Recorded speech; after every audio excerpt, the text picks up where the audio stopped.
Alright, holy guacamole, guys. We're gonna read more of this pretentious fucking wankfest.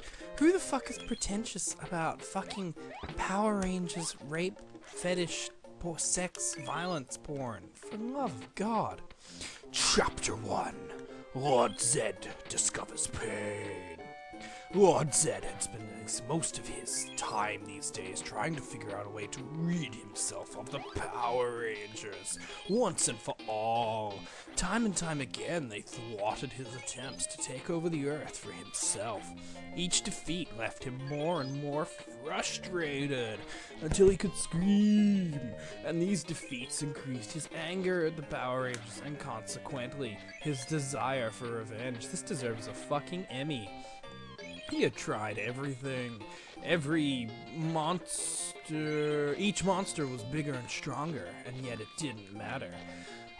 Each time he thought he had created the ultimate monster, the 6 accursed teenagers would morph into action and somehow, some way, defeat him.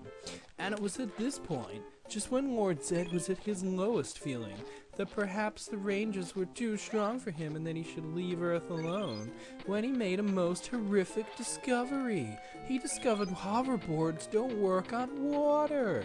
While monitoring Earth's broadcasts one day, he discovered torture. To the participants in the NPR discussion panel, they probably thought they were doing a good deed. The participants were regional representatives of Amnesty International, and were discussing the use and abuse of how do you abuse torture? Throughout the world today. The concept was foreign to Zed. After all, beings such as he do not feel pain. So he tapped into some of Earth's literature and learned all about what torture was. And it excited him. It elicited responses from him. This is what he thought was the ultimate device to use on the Rangers. Subject them to torture and that would destroy them once and for all. He sent Goldar and some putties down to Earth to gather all the literature they could find that would help him inflict pain on a human being. Like Mad Magazine, and also Cosmopolitan. They returned shortly with a series of books, several anatomy books and medical texts, documentation from Amnesty, and shocking manuals from the CIA, KGB, and other agencies detailing how to torture victims.